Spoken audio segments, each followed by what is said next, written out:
Hello दोस्तों, आज के इस वीडियो में हम लोग समकोण त्रिभुज के बारे में पढ़ने वाले हैं। वैसा त्रिभुज जिसका एक कोण समकोण हो, यानी एक कोण 90 डिग्री के बराबर होगा तो वो कैसा हो जाएगा? समकोण। तो समकोण त्रिभुज में समकोण बनाने वाली भुजा एक होता है लंब और एक को आधार बोलते हैं। यदि हम कोण सी को थीटा मानेंगे तो थीटा के सामने वाला को लंब बोलते हैं।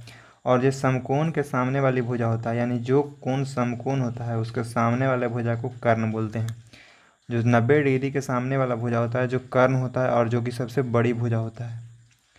और यहाँ पे ये हो गया, जो एक कोण को थीटा माने तो इसके सामने वाला को लंब बोलते हैं और एक बचा इसको आधार बोलेंगे। ठीक है, तो एक फार्मूला बनता है पाइथागोरस प्रमेय से कि कर्ण स्क्वायर बराबर क्या होता है। तो कर्ण स्क्वायर बराबर होता है लंब स्क्वायर प्लस आधार स्क्वायर। ठीक है, ये हो गया कर्ण स्क्वायर बराबर। तो कर्ण बराबर फार्मूला बन जाएगा, तो कर्ण बराबर होता है लंब स्क्वायर प्लस आधार स्क्वायर,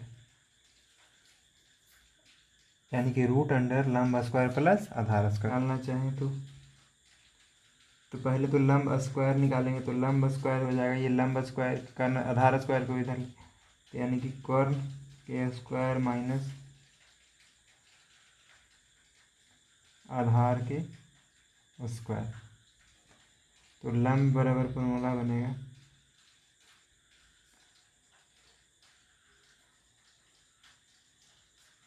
कर्ण स्क्वायर माइनस आधार स्क्वायर, यानी रूट अंडर में रहेगा। ठीक है, रूट अंडर कर्ण स्क्वायर माइनस आधार स्क्वायर।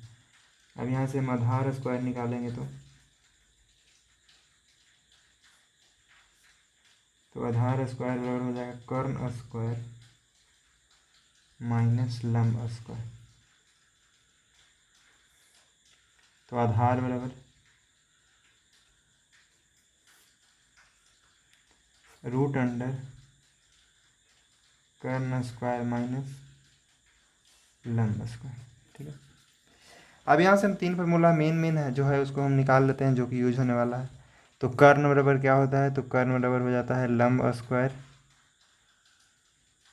आधार स्क्वायर, ये कैसे है? रूट अंडर में रहेगा। ठीक है, लंब बराबर हो जाता है रूट अंडर कर्ण स्क्वायर माइनस आधार स्क्वायर।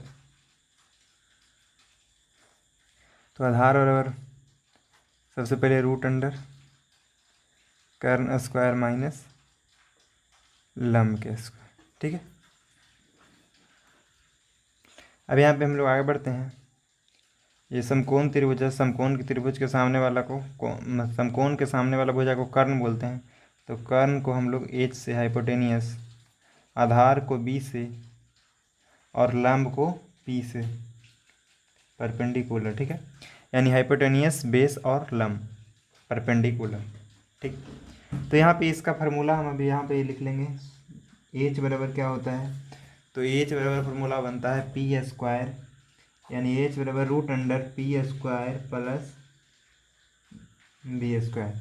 यहाँ से हम निकालेंगे तो पी बराबर क्या हो जाएगा? तो पी बराबर होता है H square minus B square, root under क्या? H square minus B square.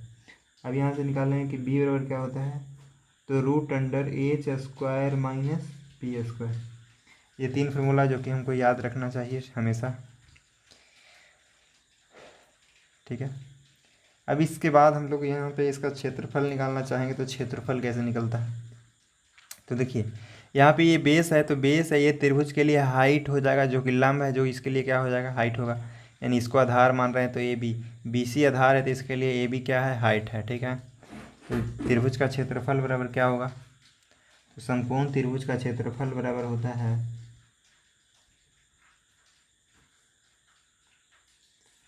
समकोण त्रिभुज का क्षेत्रफल बराबर, देखिए आपको हमेशा इसमें कन्फ्यूजन नहीं होना है। इसका क्षेत्रफल बराबर होता है 1/2 गुने आधार गुने ऊंचाई, या तो हम इसको लिख सकते हैं 1/2 गुने समकोण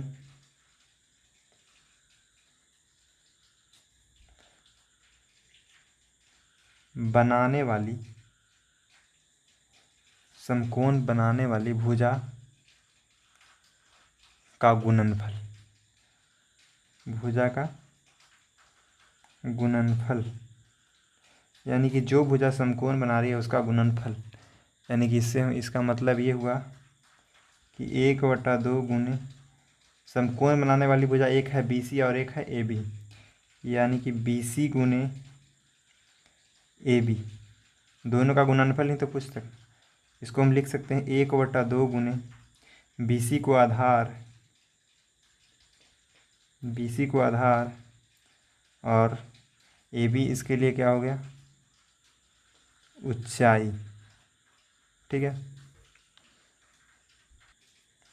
समकोण त्रिभुज ABC में BC आधार है तो इसका ऊंचाई क्या हो जाएगा, AB, जो कि इसको हम लोग लंब कहते हैं, लेकिन यहाँ पे ये हाइट का भी काम कर जाएगा। ठीक है, तो समकोण त्रिभुज का क्षेत्रफल बराबर होगा 1/2 गुने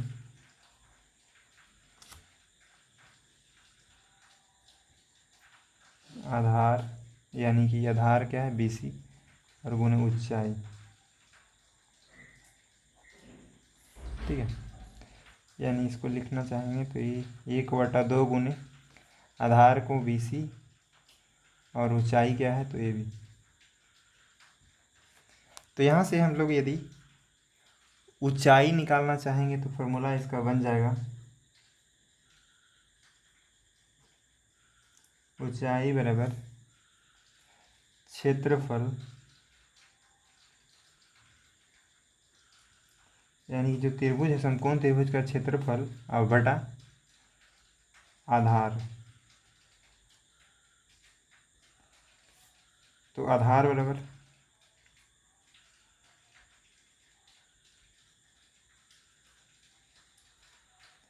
समकोण त्रिभुज का क्षेत्रफल बटा ऊंचाई, यानी इससे ये 3 फॉर्मूला बन रहा है।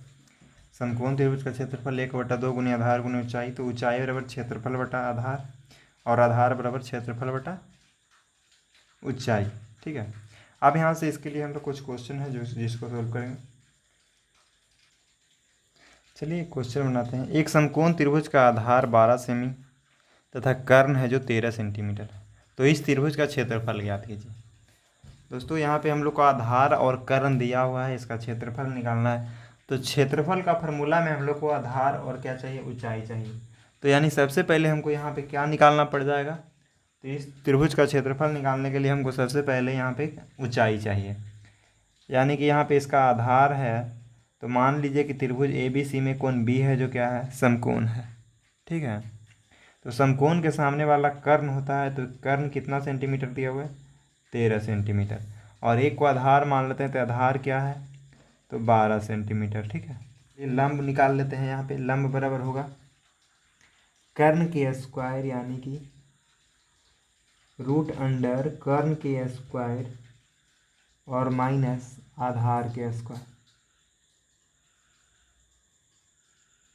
तो यहाँ से हम लोग को निकलेगा कर्ण कितना है, तो 13, तो 13 का स्क्वायर और माइनस आधार है 12, तो 12 का स्क्वायर, रूट अंडर लगाएंगे 13 का स्क्वायर 169, यानी 13 गुने 13 करेंगे तो 169, और 12 गुने 12 करेंगे तो 144। 169 में से 44 को घटाएंगे, तो 169 में से यदि हम 44 को घटाते हैं तो हमारा आ जाता है 9 में से 4 गया 5, और 6 में से 4 गया 2, 1 में से गया 0, यानी 25, और 25 का वर्गमूल निकल के आता है 5। यानी कि जिसका जो लंब हुआ जो कितना आ गया निकल करके 5 सेंटीमीटर। ठीक है, यानी ये लंब है जो कितना सेंटीमीटर है, 5 सेंटीमीटर। आपको पता है कि जो लंब होता है वही समकोण त्रिभुज में, इसको क्या हम लोग मान लेंगे, यदि ये आधार है तो इसके सामने ये क्या हो जाएगा, इसके लिए ऊंचाई। अब यहाँ से हम लोग समकोण त्रिभुज का क्षेत्रफल का फॉर्मूला लगा, त्रिभुज का क्षेत्रफल बराबर 1/2 गुने आधार गुने ऊंचाई।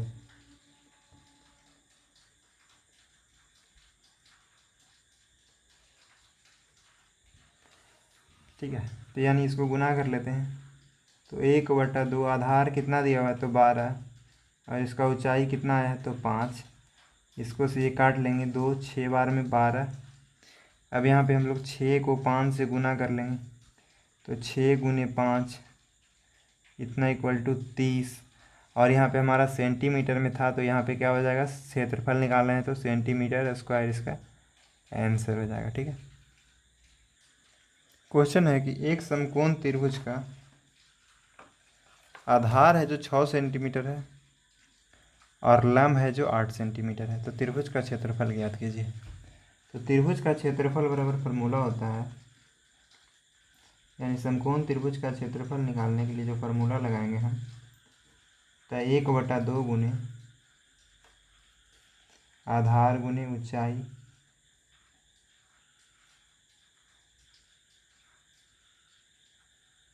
चलिए यहाँ पे आधार कितना दिया हुआ है, 6 सेंटीमीटर इसका, और ऊंचाई देखिए लंब दिया हुआ है, तो यदि इसको आधार मान रहे हैं तो यानी ये क्या हो जाएगा इसके लिए ऊंचाई। और नहीं तो एक और फॉर्मूला हम लिखवाए थे कि समकोण बनाने वाली भुजा का गुणनफल, तो समकोण बनाने वाली भुजा यही दोनों तो है, तो ये दोनों को गुना कर लेंगे, तो यानी 1/2 इंटू आधार कितना है 6 और इसका ऊंचाई कितना हो गया 8, ये 2 से काटेंगे हम लोग, 2 4 बार में 8, अब 4 में 6 से गुना करेंगे 24 सेंटीमीटर स्क्वायर इसका हो जाएगा आंसर। ठीक है। यदि इसका बोल देता कि कर्ण क्या होगा, तो यदि हम कर्ण निकालना चाहते तो कर्ण बराबर फार्मूला होता है लंब स्क्वायर, यानी कि लंब स्क्वायर और प्लस आधार स्क्वायर रूट में, यानी कि रूट अंडर लंब स्क्वायर प्लस आधार स्क्वायर। तो लंब कितना दिया हुआ है तो 8, यानी 8 के स्क्वायर, आधार कितना है तो 6। अब यहाँ से हम लोग 8 का स्क्वायर करते तो 8 में 8 से गुना करेंगे 64, 6 में 6 से गुना करेंगे 36, तो यहाँ से निकल के आया कितना 36 और 64, इसको दोनों को ऐड करेंगे तो आ जाता है 100, यानी रूट अंडर 100, 100 का वर्गमूल आता है 10 सेंटीमीटर था तो सेंटीमीटर में, ये हो गया क्या इसके लिए आंसर। ठीक है। यानी कि जो इसका हम लोग का कर्ण निकल के आया जो कितना आ गया 10 सेंटीमीटर। ठीक है।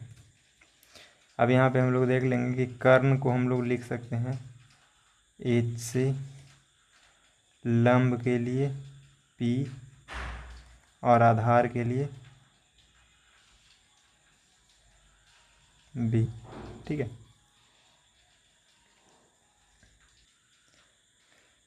समकोण त्रिभुज आखिर कहते किसको हैं, इसको भी जान लेते हैं। तो जिस त्रिभुज का एक कोण 90 डिग्री हो, यानी एक समकोण हो के बराबर हो, तो उसे समकोण त्रिभुज कहते हैं। ठीक है।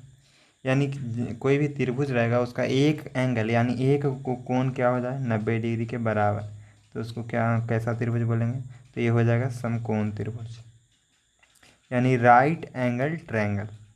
ठीक है।